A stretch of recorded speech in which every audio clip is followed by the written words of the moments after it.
നമസ്കാരം. തുടർച്ചയായ 11ാം തവണയാണ് പ്രധാനമന്ത്രി നരേന്ദ്രമോദി ചെങ്കോട്ടയിൽ ദേശീയ പതാക ഉയർത്തുന്നതും രാഷ്ട്രത്തെ അഭിസംബോധന ചെയ്യുന്നതും. RP എന്നത്തെയും പോലെ തന്നെ വളരെ എനർജറ്റിക് ആയിരുന്നു ഇന്നത്തെ പ്രസംഗവും. ഒരുപക്ഷെ ഒരല്പം എനർജി കൂടി എന്ന ഒരു തോന്നലും ഉണ്ടായി. ഭയങ്കര കൂടുതൽ കുറച്ചുകൂടി എനിക്ക് തോന്നുന്ന കൂടുതൽ കാര്യങ്ങൾ കവർ ചെയ്യാൻ വേണ്ടിയിട്ടാണത്. ഇതിന് വേറൊരു വലിയ പ്രത്യേകതയുണ്ട് കുമാറെ. തുടർച്ചയായി 11ാം തവണയാണ് പ്രധാനമന്ത്രി റെഡ് ഫോർട്ടിൽ നിന്ന് രാജ്യത്തെ അഭിസംബോധന ചെയ്യുന്നത്. ശരിക്കും പറഞ്ഞാൽ ഇത് രാജ്യത്തെ മാത്രമല്ല, ലോകം മുഴുവൻ ഇത് കേട്ടുകൊണ്ടിരിക്കുകയാണ്. കാരണം ഭാരതത്തിൻ്റെ നിലപാടുകളാണ് പ്രധാനമന്ത്രി അവിടെ പറയുന്നത്. അപ്പോൾ ഈ 11 പ്രാവശ്യവും ഏറ്റവും ലോങ്ങസ്റ്റ് ആയിരുന്നു, ഏറ്റവും നീണ്ട പ്രഭാഷണമായിരുന്നു ഇത്തവണത്തേത്. അപ്പോൾ ശരിക്കും പറഞ്ഞാൽ അദ്ദേഹത്തിൻ്റെ സ്ഥിരം ഒരു വേഗതയിൽ അദ്ദേഹം പോയിരുന്നെങ്കിൽ ഇത് ഡെഫിനറ്റ്ലി കുറച്ചുകൂടി നീളുമായിരുന്നു. അദ്ദേഹത്തിന് കൂടുതൽ കാര്യങ്ങൾ പറയാൻ വേണ്ടിയിട്ട് ഒരു പക്ഷേ അദ്ദേഹം അത് കുറച്ച് വേഗത്തിലാക്കി എന്നാണ് എനിക്ക് തോന്നുന്നത്. 98 മിനിറ്റാണ് പ്രധാനമന്ത്രി പ്രാവശ്യം സംസാരിച്ചത്. അപ്പോൾ ഇതുവരെയുള്ളത് കണക്കനുസരിച്ച് 2016 96 മിനിറ്റ് അദ്ദേഹം സംസാരിച്ചതായിരുന്നു അദ്ദേഹത്തിൻ്റെ ഏറ്റവും നീണ്ട പ്രസംഗം ഈ റെഡ് ഫോർട്ടിൽ നിന്ന്. ഇത് 96 കടന്ന് 98 മിനിറ്റ് നിർത്താതെ അദ്ദേഹം സംസാരിച്ചിട്ടുണ്ട്. 2017 മറ്റോ ആയിരുന്നു ഏറ്റവും ചുരുങ്ങിയ വാക്കുകളിൽ ഈ പ്രസംഗം അവസാനിപ്പിച്ചത്. അത് 56 മിനിറ്റോ മറ്റോ ഉണ്ടായിരുന്നുള്ളൂ. അപ്പോൾ അതിനുശേഷം ഇത് കുമാർ പറഞ്ഞ പോലെ ഒരു റെക്കോർഡാണ്. 11ാമത്തെ പ്രാവശ്യം പ്രധാനമന്ത്രി തുടർച്ചയായി ഒരേ വ്യക്തി പ്രധാനമന്ത്രി എന്നുള്ള നിലയിൽ രാജ്യത്തെ അഭിസംബോധന ചെയ്യുന്നു. അത് തന്നെ ഏറ്റവും നീണ്ട പ്രസംഗമായി മാറുകയും ചെയ്യുന്നു. തീർച്ചയായും അതിൻ്റെ ഒരു പ്രിപ്പറേഷൻ, അതിൻ്റെ ഒരു കണക്ക് കൂട്ടൽ, അതെല്ലാം ഭയങ്കരമായിട്ടുണ്ട്. കാരണം ആ വേഗതയിലെ അഡ്ജസ്റ്റ്മെന്റിൽ തന്നെ അദ്ദേഹം തീർച്ചയായിട്ടും ഇതിനകത്ത് നിർത്തുന്നു. ഇത് ദിവസങ്ങളുടെ തയ്യാറെടുപ്പാണ്. ഉദ്യോഗസ്ഥന്മാർ ഡ്രാഫ്റ്റ് തയ്യാറാക്കും. പ്രധാനമന്ത്രി നേരിട്ട് അതിനകത്ത് ഉൾക്കൊള്ളിക്കേണ്ട പോയിന്റ്സ് ആദ്യമേ പറയുമല്ലോ. അത് കഴിഞ്ഞ് ഡ്രാഫ്റ്റ് തയ്യാറാക്കും. അത് കഴിഞ്ഞ് പ്രധാനമന്ത്രി വീണ്ടും അത് റിവ്യൂ ചെയ്യും. പ്രധാനമന്ത്രി 2-3 പ്രാവശ്യം റിവ്യൂ ചെയ്യാറുണ്ട്. ഇപ്പോൾ ചില പ്രധാനമന്ത്രിമാർ, ഞാൻ പേരെടുത്ത് പറയുന്നില്ല, പക്ഷേ ചിലരൊക്കെ ഉദ്യോഗസ്ഥന്മാർ കൊടുക്കുന്ന സംഗതി അതുപോലെ വായിച്ച പ്രധാനമന്ത്രിമാരുണ്ട്.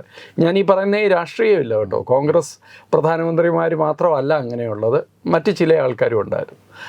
പക്ഷേ ഇന്ദിരാഗാന്ധിയെപ്പോലെ, നരേന്ദ്രമോദിയെപ്പോലെ, അടൽ ബിഹാരി വാജ്പേയിയെപ്പോലെ ഒക്കെയുള്ള നേതാക്കന്മാർ വളരെ സ്പോണ്ടേനിയസ് ആണ്. അവർക്കറിയാം എന്താ പറയേണ്ടതെന്ന്. അവരാണ് നിശ്ചയിക്കുന്നത്, അവരാണ് അജണ്ട സെറ്റ് ചെയ്യുന്നത്. അതൊരു ഭയങ്കര ത്രില്ലിങ് എക്സ്പീരിയൻസ് ആണ് ഈ പ്രസംഗം തയ്യാറാക്കുന്ന ആ ഒരു പ്രോസസ്സ്. എന്തായാലും ഈ ഒരു മന്ത്രിസഭ സാധാരണഗതിയിൽ ആദ്യത്തെ ഒരു ഓഗസ്റ്റ് 15-നാണ് ഈ മന്ത്രിസഭ ഏത് ദിശയിലേക്ക് പോകുന്നു എന്ന് നിശ്ചയിക്കുന്ന രീതിയിലുള്ള ഒരു പ്രസംഗം മോദിയുടെ ഭാഗത്ത് നിന്നുണ്ടാവുക. കഴിഞ്ഞ 2 തവണയും അങ്ങനെ ഉണ്ടായിട്ടുണ്ട്. അതുകൊണ്ട് തന്നെ രാജ്യം ഒന്നടങ്കം ഉറ്റുനോക്കിയ ഒരു പ്രസംഗം കൂടി. തീർച്ചയായിട്ടും ഇതിൽ ഏറ്റവും പ്രധാനപ്പെട്ട ഒരു കാര്യം അദ്ദേഹം പറഞ്ഞത് ഈ ഏകീകൃത സിവിൽ കോഡിനെ കുറിച്ചാണ്. അതിൽ അദ്ദേഹം പുതിയൊരു ടെർമിനോളജി കൊണ്ടുവരികയും ചെയ്തു. അതെന്തായിരിക്കാം? അല്ല, അത് കുറെ കൂടി ഇതിനൊരു ഏകീകൃത സിവിൽ കോഡ് എന്ന് പറയുമ്പോൾ ഇവിടെ ഈ നരേഷൻസ് ഉണ്ടാക്കുന്നതിലാണല്ലോ രാജ്യത്തിൻ്റെ താല്പര്യത്തിന് വിരുദ്ധമായി പ്രവർത്തിക്കുന്ന ശക്തികളെല്ലാം കോൺസെൻട്രേറ്റ് ചെയ്യുന്നത്. അപ്പോൾ അതിനൊരു കൗണ്ടർ നരേറ്റീവ് ആണെന്നാണ് എനിക്ക് തോന്നുന്നത്. കാരണം ഏകീകൃത സിവിൽ കോഡ് എന്ന് പറയുമ്പോൾ അതിന് ഒരു ഏകാധിപത്യ സ്വഭാവം ഉണ്ട് എന്നുള്ള രീതിയിൽ ഒരു നരേറ്റീവ് വന്നിട്ടുണ്ട്. അതിനെ പൊളിച്ചെടുക്കുകയാണ് ഇന്ന് ചെയ്തത്. ഞാൻ കൊണ്ടുവരുന്നത്, അല്ലെങ്കിൽ എൻ്റെ സർക്കാർ കൊണ്ടുവരുന്നത് സെക്യുലർ സിവിൽ കോഡാണ്. സെക്യുലർ എന്ന് പറയുമ്പോൾ അതിനകത്ത് ഒരു അറിയാമല്ലോ, സമൂഹത്തിൽ അത് വളരെ കൃത്യമാണ്, സത്യവുമാണ്. നമ്മൾ ഇതുവരെ നമ്മൾ ജനാധിപത്യം, സോഷ്യലിസം, മതേതരത്വം ഇതൊക്കെ പറഞ്ഞിട്ട് നമ്മൾ ജീവിക്കുന്നത് മതാധിഷ്ഠിതമായിട്ടുള്ള ഒരു സിവിൽ കോഡിൻ്റെ അടിസ്ഥാനത്തിലാണ്. കുമാറിൻ്റെയും എൻ്റെയും സിവിൽ നിയമങ്ങൾ നിശ്ചയിക്കുന്നത് നമ്മൾ വിശ്വസിക്കുന്ന, നമ്മൾ രജിസ്റ്റർ ചെയ്തിട്ടുള്ള മതത്തിൻ്റെ അടിസ്ഥാനത്തിലാണ്. അതെങ്ങനെയാണ് ഒരു ഈക്വാലിറ്റി ആവുക? അത് വളരെ കൃത്യമായി ഇന്ന് അദ്ദേഹം പോയിൻ്റ് ഔട്ട് ചെയ്തു. എനിക്ക് തോന്നുന്ന വേറൊരു കാര്യം കൂടി, ഇപ്പം സിവിൽ കോഡ് മാറ്റിവെച്ചാൽ അദ്ദേഹം ഒരുപക്ഷെ പ്രധാനമന്ത്രിയുടെ ഇതുപോലെ ഒരു പ്രസംഗത്തിൽ നമ്മൾ ചിലപ്പോൾ കേൾക്കാൻ സാധ്യതയില്ലാത്ത, അല്ലെങ്കിൽ പരാമർശിക്കപ്പെടാൻ സാധ്യതയില്ലാത്ത ഒരു കാര്യം അദ്ദേഹം എടുത്തു പറഞ്ഞത് സ്ത്രീകൾക്കെതിരെയുള്ള അക്രമങ്ങളാണ്. അത് ഒറ്റപ്പെട്ട അക്രമങ്ങളായിരിക്കാം, പക്ഷെ അതുപോലും അദ്ദേഹം എടുത്തു പറഞ്ഞു എന്നുള്ളത് വളരെ കൃത്യമാണ്. എനിക്ക് തോന്നുന്നത് അദ്ദേഹം വെസ്റ്റ് ബംഗാൾ ഗവൺമെൻറ്റിനെ വാൺ ചെയ്തു എന്നാണ്. അതെ, ഇന്നലെ രാത്രി അവിടെ നടന്നത് കുമാർ അറിഞ്ഞല്ലേ അല്ലേ? RG കർ എന്ന് പറയുന്ന ആ ആശുപത്രിയിൽ 1000-ഓളം ഗുണ്ടകളും സാമൂഹ്യ വിരുദ്ധരുമാണ് കയറി അവിടുത്തെ ഫ്രിഡ്ജ്, മരുന്നുകൾ സൂക്ഷിച്ചിരുന്ന വലിയ ഫ്രിഡ്ജുകൾ, ഫർണിച്ചറ്, ഗ്ലാസ്സുകൾ, സകല ഈ ജനലുകൾ എല്ലാം അടിച്ചു തകർത്തു. പോലീസിനെ അവിടെ കാണാൻ പോലും ഇല്ലായിരുന്നു. ഉള്ള പോലീസുകാർ ഇതിനെക്കാട്ടിലൊക്കെ വളരെ കുറച്ച് നമ്പറിലേ ഉണ്ടായിരുന്നുള്ളൂ. അതെ, ഒരു വല്ലാത്ത അവസ്ഥയാണ് വെസ്റ്റ് ബംഗാൾ. അത് അദ്ദേഹം കൃത്യമായി സൂചിപ്പിച്ചിട്ടുണ്ട്. സംസ്ഥാനത്തിൻ്റെ വിഷയമാണ് ക്രമസമാധാനം, പക്ഷേ ഇത് ശക്തമായിട്ട് സമൂഹം പ്രതികരിക്കണമെന്ന് അദ്ദേഹം ആവശ്യപ്പെട്ടിട്ടുണ്ട്. അദ്ദേഹം ഒരു അമർഷം കൂടി, അമർഷമുണ്ട്, ഭയങ്കര അമർഷത്തോടുകൂടി തന്നെയാണ് അത് പറഞ്ഞത്. അത് ഒരു ഹൈലൈറ്റായിട്ട് എടുക്കാവുന്ന ഒരു വിഷയമാണ്. ഈ ഏകീകൃത സിവിൽ കോഡ് നമ്മൾ പതിറ്റാണ്ടുകളോളം ചർച്ച ചെയ്തിട്ടുണ്ട്. പക്ഷെ പഴയ ഒരു എതിർപ്പ് ഇപ്പോഴില്ല. ഇപ്പോൾ സുപ്രീം കോടതി വരെയും ഇത് നടപ്പാക്കിക്കൂടെ എന്ന് ചോദിക്കുന്നുണ്ട്. പക്ഷേ ഇത്രയും കാലം ചർച്ച ചെയ്തിട്ടും മോദി കൊണ്ടുവന്ന ഈ ഒരു സൈഡ്, അത് സത്യത്തിൽ നമ്മൾ പോലും കേൾക്കുമ്പോൾ ഇങ്ങനൊരു സംഗതി അതിനകത്ത് ഉണ്ടല്ലോ എന്ന് തോന്നിപ്പോയ നിമിഷങ്ങളായിരുന്നു. ഈ മതേതര, തീർച്ചയായിട്ടും ഇതാണ് മതേതര സിവിൽ കോഡ് എന്നാണ് അദ്ദേഹം പറയുക. അപ്പോൾ ഇനിയിപ്പോൾ അതിനെ ഒട്ടും എതിർക്കാൻ പറ്റാത്തൊരവസ്ഥയിലേക്ക് കാര്യങ്ങൾ കൊണ്ടുവന്ന് എത്തിച്ചിട്ടുണ്ട്. അതാണ് ഇത്തരത്തിൽ ജനങ്ങളെ ഭയപ്പെടുത്തുന്ന രീതിയിലുള്ള നെറേറ്റീവുകളെ അതേ നാണയം കൊണ്ട് തന്നെ മോദി തിരിച്ചടിക്കുക. അതാണ് ചെയ്യേണ്ടത്. നെറേറ്റീവ്സിനെ നേരിടേണ്ടത് കൗണ്ടർ നെറേറ്റീവ്സ് കൊണ്ടാണ്. വെറും പ്രതിരോധം മാത്രമല്ല, തിരിച്ച് ചോദിക്കണം, അതാണോ ഇതാണോ ശരി? മതത്തിൻ്റെ അടിസ്ഥാനത്തിലുള്ള സിവിൽ കോഡാണോ ആവശ്യം? സെക്യുലർ സിവിൽ കോഡാണോ ആവശ്യം? പക്ഷേ എനിക്ക് അത്ഭുതം തോന്നുന്ന ഇതുവരെ വേറെ ഒരാൾക്കും ഈ സെക്യുലർ സിവിൽ കോഡ് എന്നുള്ള ഒരു ടേം കോയിൻ ചെയ്യാൻ തോന്നിയിട്ടില്ല എന്നുള്ളതാണ്. ഈ ഇന്നത്തെ പ്രസംഗത്തിൽ നമ്മൾ മോദി ഇതൊക്കെ പറയും എന്ന് പറഞ്ഞ കുറച്ച് കാര്യം എന്ന് നമ്മൾ വിചാരിച്ച കുറച്ച് കാര്യങ്ങൾ വന്നിട്ടുണ്ട്. അതിലൊന്നാണ് ഈ പറയുന്ന ഏകീകൃത സിവിൽ കോഡ്. അതോടൊപ്പം തന്നെ ഈ ബംഗ്ലാദേശിൽ ഇപ്പോൾ ഉണ്ടായിക്കൊണ്ടിരിക്കുന്ന പ്രശ്നങ്ങൾ, രാജ്യത്തിന് നേരെ ഇന്ത്യക്കെതിരെ ഉണ്ടാകുന്ന ചില വിദേശ ശക്തികളുടെ ഇടപെടൽ, അതിലൊക്കെ ഈ പ്രസംഗത്തിൽ അദ്ദേഹം കൃത്യമായ താക്കീത് നൽകിയിട്ടുണ്ട് എന്ന് തോന്നുന്നുണ്ടോ? കൃത്യമായി താക്കീതല്ല, പക്ഷേ രാജ്യം ജാഗ്രതയോടുകൂടി തന്നെ ഈ വിഷയങ്ങൾ നേരിടണം എന്ന് അദ്ദേഹം പറഞ്ഞിട്ടുണ്ട്. ഇതിനകത്ത് എനിക്ക് എടുത്തു പറയാനുള്ളത്, ബംഗ്ലാദേശിൽ ന്യൂനപക്ഷങ്ങൾ ആദ്യം ബംഗ്ലാദേശി സമരം, പ്രക്ഷോഭം നടക്കുന്നു, സാധാരണക്കാർക്ക് ബുദ്ധിമുട്ടുണ്ടാകുന്നുണ്ട് എന്നുള്ള രീതിയിലായിരുന്നു ഇവിടുത്തെ മാധ്യമങ്ങളൊക്കെ പ്രചരിപ്പിച്ചത്. ഹിന്ദുക്കളെന്ന വാക്ക് പറയാൻ അവർ തയ്യാറായില്ല. പിന്നീട് വിദേശ മാധ്യമങ്ങളൊക്കെ അത് പറഞ്ഞു തുടങ്ങിയപ്പോൾ പതുക്കെ ന്യൂനപക്ഷങ്ങൾ എന്നായി. അപ്പോഴും ഹിന്ദു എന്നുള്ള ഒരു വാക്ക് പറഞ്ഞില്ല. ഈവൻ രാഹുൽ ഗാന്ധി പോലും അത് പറയാൻ തയ്യാറായില്ല, CPM പറയാൻ തയ്യാറായില്ല. അവരെല്ലാം അടുത്ത ഘട്ടത്തിലാണ് ഹിന്ദുക്കൾ എന്ന് എടുത്തു പറയാനെങ്കിലും ചിലരെങ്കിലും തയ്യാറായത്, ഇല്ലേ? CPMൻ്റെയൊക്കെ ട്വീറ്റും മറ്റു കാര്യങ്ങളും ഒക്കെ നമുക്കറിയാം. പക്ഷേ ഇതൊക്കെ ലാസ്റ്റ് മിനിറ്റായിരുന്നു. എന്നിട്ടും പ്രധാനമന്ത്രി ആദ്യം തന്നെ ഇത് ഹിന്ദുക്കൾക്കും മറ്റ് ന്യൂനപക്ഷങ്ങൾക്കും എതിരെയുള്ള, ഹിന്ദുക്കളെന്ന് പേരെടുത്ത് എന്തിനാണ് പ്രധാനമന്ത്രി പറഞ്ഞത്? അത് പറയാൻ പാടില്ലായിരുന്നു എന്ന് NK പ്രേമേന്ദ്രൻ പറഞ്ഞു. അവിടെ ഹിന്ദുക്കളെയാണ് തെരഞ്ഞുപിടിച്ച് ആക്രമിക്കുന്നത്, അവരുടെ സ്ത്രീകളെയാണ് ബലാത്സംഗം ചെയ്യുന്നത്, അവരുടെ ക്ഷേത്രങ്ങളും ആശ്രമങ്ങളുമാണ് കത്തിക്കുന്നത്, അവരുടെ വീടുകളാണ് കത്തിക്കുന്നത്. അപ്പോൾ പിന്നെ ഹിന്ദുക്കളെന്ന് പറയണ്ടേ? ഇന്ന് ഈ വിമർശനമൊക്കെ പ്രധാനമന്ത്രിയും ശ്രദ്ധിക്കുന്നുണ്ടാവും. പക്ഷെ ഇന്ന് നരേന്ദ്രമോദി വീണ്ടും ഹിന്ദുക്കൾ എന്ന് തന്നെ എടുത്തു പറഞ്ഞിട്ടുണ്ട്. അതൊരു വലിയ ഒരു എൻ്റെ നിലപാട് ഇത് തന്നെയാണ് എന്ന് രാജ്യത്തോട് ശക്തമായിട്ട് വിളിച്ചു പറയുകയാണ്. പിന്നെ രണ്ടാമത് കുമാർ ചോദിച്ച ആ ഒരു കാര്യത്തിൽ, ഈ മേഖലയിലെ അസ്ഥിരത അത് നമ്മളെ ബാധിക്കുന്ന ഒരു വിഷയമാണ്. അത് ഈ മേഖല പുകഞ്ഞുകൊണ്ടിരിക്കുകയാണെങ്കിൽ, ഇപ്പോൾ ബംഗ്ലാദേശിൻ്റെ ഒരു വിഷയം നമുക്കത് വലിയ സീരിയസ് ആണ്. കാരണം അമേരിക്ക ഒരു ഭാഗത്തും ചൈന മറുഭാഗത്തും നിൽക്കുന്ന ഒരവസ്ഥയാണത്. അപ്പോൾ തീർച്ചയായിട്ടും ആ അസ്ഥിരത നമ്മളെ ബാധിക്കരുത്. അത് അദ്ദേഹം വളരെ കൃത്യമായിട്ട് സമൂഹത്തിൻ്റെ മുമ്പിൽ ചർച്ചയ്ക്കായിട്ട് വെച്ചിട്ടുണ്ട്. ഈ മൂന്നാമത്തെ വിഷയം എന്ന് പറയുന്നത് ഈ തെരഞ്ഞെടുപ്പിൻ്റെ ഒരു പരിഷ്കരണമാണ്. അദ്ദേഹം കുറേ നാളായി പറയുന്നുണ്ട്, അതും തൻ്റെ ഈ സർക്കാർ നടപ്പിലാക്കുമെന്ന് പറയുന്നുണ്ട്. അതായത് ഒരു മുന്നണി സർക്കാരാണിത് എന്ന രീതിയിലുള്ള മാറ്റങ്ങളൊന്നും വരുത്താൻ ആഗ്രഹിക്കുന്നില്ല. ഒന്നും രണ്ടും മോദി സർക്കാർ എങ്ങനെയായിരുന്നു അതിൻ്റെ തുടർച്ച തന്നെ ആയിരിക്കും എന്നാണ്. വളരെ കൃത്യമല്ലേ, വളരെ കൃത്യമാണ്.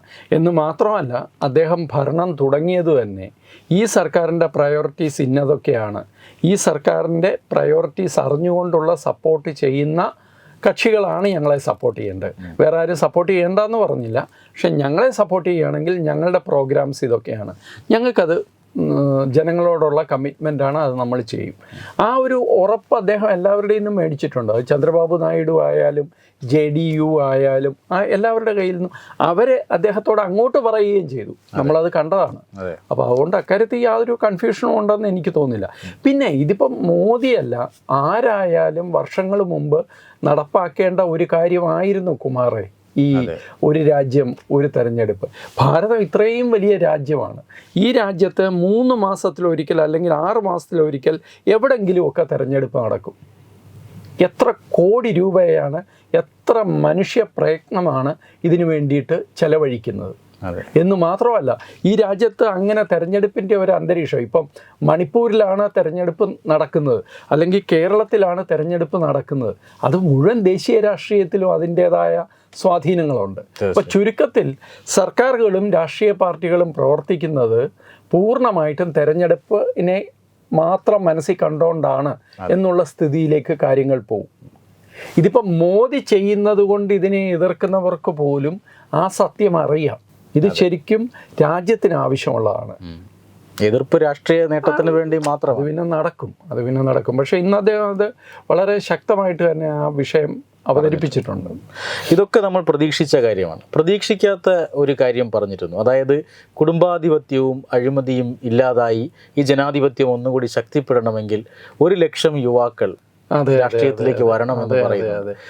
എന്തായിരിക്കാം അദ്ദേഹം ഉദ്ദേശിച്ചത്? അതൊരു ശരിക്കും പറഞ്ഞു കഴിഞ്ഞാൽ എനിക്കൊരു സർപ്രൈസാണ്. ഈ 1 ലക്ഷം എന്നുള്ള കണക്ക്, 1 ലക്ഷം പേര് വരണം, 1 ലക്ഷം യുവാക്കൾ വരണം, അത് അദ്ദേഹത്തിൻ്റെ ഒരു വിഷനിൽ വന്ന ഒരു വിഷയമായിരിക്കാം. അദ്ദേഹം ഉദ്ദേശിച്ച ഇത്രയേ ഉള്ളൂ, അതായത് പുതുരക്തം നമ്മളുടെ രാഷ്ട്രീയത്തിൽ വരണം. മറ്റ് രാജ്യങ്ങളെ പോലെ അദ്ദേഹം അവസാനം പറഞ്ഞല്ലോ, ഞാൻ 24/7 ഈ രാജ്യത്തിന് വേണ്ടി പ്രവർത്തിക്കുന്ന ആളാണ്. അപ്പോൾ അദ്ദേഹത്തിൻ്റെ ചിന്തയിൽ ഒരുപക്ഷെ മറ്റു പല ദേശങ്ങളിലും നമ്മൾ കാണുന്നത് പോലെ യങ് പ്രൊഫഷണൽസ് ആയിട്ടുള്ള ആൾക്കാർ, നല്ല വിദ്യാഭ്യാസമുള്ളവർ, നല്ല ജോലി ചെയ്യുന്നവർ, ഇവരൊക്കെ രാഷ്ട്രീയത്തിലേക്ക് വന്നു കഴിഞ്ഞാൽ ഈ രാഷ്ട്രീയ ഭിക്ഷാന്തേഹികൾ അല്ലെങ്കിൽ രാഷ്ട്രീയത്തെ മാത്രം തൊഴിലായിട്ട് കാണുന്നവർ, വരുമാന മാർഗമായിട്ട് കാണുന്നവർ ഒരുപക്ഷെ രാഷ്ട്രീയത്തിൽ ഒഴിഞ്ഞു പോയേക്കാം, അല്ലെങ്കിൽ അവരെ കവച്ചു വെക്കാൻ ഈ പ്രൊഫഷണൽസിന് സാധിക്കും. അതായിരിക്കണം അദ്ദേഹം പറഞ്ഞ ഒരു കാര്യം. അദ്ദേഹം അതിനോട് ചേർത്ത് പറഞ്ഞ ഒരു കാര്യം എനിക്ക് വളരെ ഇഷ്ടപ്പെട്ടു. ഇവരെല്ലാം BJP-യിലേക്ക് വരണമെന്നല്ല പറയുന്നത്. അദ്ദേഹം പറഞ്ഞ എല്ലാ രാഷ്ട്രീയ പ്രസ്ഥാനങ്ങളിലും ഇങ്ങനെയുള്ള ആൾക്കാർ വേണം. ശരിയല്ലേ? കുറേ നമ്മൾ കേട്ടു പഴകിയ മുദ്രാവാക്യം, കണ്ടുപഴകിയ മുഖങ്ങൾ, ഇതിപ്പോൾ എല്ലാ പാർട്ടികളിലും ഇങ്ങനെയൊക്കെയാണ്. അപ്പോൾ വളരെ യങ്ങായിട്ടുള്ള കുറേ ആൾക്കാർ ഏറ്റവും നമ്മളുടെ താഴേക്കടയിലുള്ള തദ്ദേശ സ്വയംഭരണ സ്ഥാപനങ്ങളിലൂടെയെങ്കിലും അവർക്ക് കടന്നു വരാൻ ഒരു പാത ഒരുക്കേണ്ടത് ആവശ്യമാണ് എന്നാണ് അദ്ദേഹം പറഞ്ഞത്. അത് വളരെ കൃത്യമാണ്. പിന്നെ കുടുംബാധിപത്യത്തിൻ്റെ കാര്യം അദ്ദേഹം പറഞ്ഞു. അത് ആരെയാണ് ഉദ്ദേശിച്ചതെന്ന് നമുക്ക് കൃത്യമായിട്ടറിയാം. പക്ഷേ ഇപ്പോൾ ശരിക്കും ജേർണലിസ്റ്റുകൾ എന്ന നിലയിൽ നമ്മൾ നോക്കുമ്പോൾ എല്ലാ പാർട്ടികളിലും ഉണ്ട് നേതാക്കന്മാരുടെ മക്കൾ ഇങ്ങനെ വരുന്നത്. അപ്പോൾ അദ്ദേഹം വ്യക്തിപരമായിട്ട് അദ്ദേഹം ആ ഒരു പ്രവണതയ്ക്ക് എതിരാണ് എന്നുള്ള സൂചനയും എനിക്ക് തോന്നുന്നത് അതിനകത്ത് കൊടുക്കുന്നുണ്ട്. തീർച്ചയായും. എന്തായാലും 10 വർഷങ്ങൾക്ക് ശേഷമാണെന്ന് തോന്നുന്നു ഈ സ്വാതന്ത്ര്യ ദിന ചടങ്ങുമായി ബന്ധപ്പെട്ട് രാഹുൽ ഗാന്ധിയെ പോലുള്ള ഒരാൾ ഈ ചടങ്ങിൽ പങ്കെടുക്കുന്നത്. അദ്ദേഹത്തിന് പ്രോട്ടോകോൾ പ്രകാരമുള്ള ഇരിപ്പിടം അനുവദിച്ചില്ലെന്നും കായിക താരങ്ങളോടൊപ്പമാണ് അദ്ദേഹത്തെ ഇരുത്തിയത് എന്നൊക്കെയുള്ള വിവാദങ്ങൾ വരുന്നുണ്ട്. സത്യത്തിൽ അങ്ങനെയുള്ള സാധ്യത വളരെ കുറവാണ്. എനിക്കറിയില്ല, ഞാനത് ശ്രദ്ധിക്കാത്ത ഒരു കാര്യമാണ്.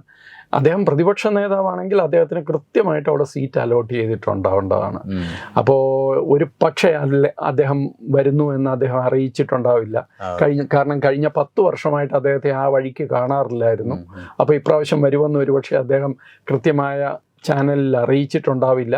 അതല്ലെങ്കിൽ അദ്ദേഹം തന്നെ കായിക താരങ്ങളുടെ കൂടെ, അദ്ദേഹം എന്തായാലും ടീഷർട്ടൊക്കെ ഇട്ടാണല്ലോ വരുന്നത്, അപ്പോൾ കായിക താരങ്ങളുടെ കൂടെ ഇരിക്കാൻ അദ്ദേഹം തീരുമാനിച്ചതാവാം. അപ്പോൾ അതിൻ്റെ സത്യാവസ്ഥ എന്താണെന്ന് അറിയില്ല. പക്ഷേ അതൊരു വലിയ സിഗ്നിഫിക്കൻ്റ് ആയിട്ടുള്ള ഒരു വിഷയമാണെന്ന് എനിക്ക് തോന്നുന്നില്ല. കുമാർ, വേറൊരു കാര്യം കൂടെ അദ്ദേഹം പ്രധാനമന്ത്രി എടുത്തു പറഞ്ഞത് 75,000 മെഡിക്കൽ സീറ്റുകളുടെ കാര്യമാണ്. അതും വളരെ പ്രധാനപ്പെട്ട ഒരു കാര്യമാണ്. നമുക്ക് ഈ ചില ക്രൈസിസുകളൊക്കെ ഉക്രൈൻ വാർ ഉൾപ്പെടെയുള്ള ക്രൈസിസുകൾ വന്നപ്പോൾ നമ്മുടെ കുട്ടികൾ പെട്ടുപോയത് അദ്ദേഹത്തിന് ഓർമ്മയുണ്ട്. അപ്പോൾ ഇവരൊക്കെ എന്തിനാണ് ഈ വിദേശത്ത് പോകുന്നത്, ഈ MBBS പഠിക്കാൻ, അവർ മെഡിക്കൽ ബിരുദം എടുക്കാൻ എന്തിനാണ് വിദേശത്ത് പോകുന്നത്? അവർക്ക് ഇവിടെ തന്നെ അതിനുള്ള സൗകര്യങ്ങൾ ചെയ്തു കൊടുത്തുകൂടെ എന്നുള്ള ചിന്തയിൽ നിന്നായിരിക്കണം. ഇതും നമ്മൾ പ്രതീക്ഷിക്കാത്ത ഒരു കാര്യമാണ് അദ്ദേഹം ഈ സമയത്ത് എടുത്തു പറഞ്ഞത്. എന്തായാലും മറ്റൊരു സ്വാതന്ത്ര്യ ദിനം കൂടി കടന്നു പോവുകയാണ്. പ്രധാനമന്ത്രി നരേന്ദ്രമോദി 11ാം തവണയും രാജ്യത്തെ അഭിസംബോധന ചെയ്ത് കഴിഞ്ഞിരിക്കുന്നു. അടുത്ത 5 വർഷത്തെ അദ്ദേഹത്തിൻ്റെ കാര്യപരിപാടികൾ ഉൾപ്പെടുത്തിക്കൊണ്ടുള്ള ഒരു പ്രസംഗം കൂടിയാണ്. രാജ്യം വളരെയേറെ പ്രതീക്ഷയോടുകൂടിയാണ് വരും ദിനങ്ങളെ നോക്കിക്കാണുന്നത്. നമസ്കാരം. നമസ്കാരം. Powered by Jyothis, realising your dream home. Our ongoing luxury apartments projects are Crown near Karivattam, The Square near UST Global, White Manor near Aattugal Ambalathara, and Evergreens Luxury Villas near Tirumala. Call 90482 55599. Jyothis Building Promoters Private Limited, Thiruvananthapuram.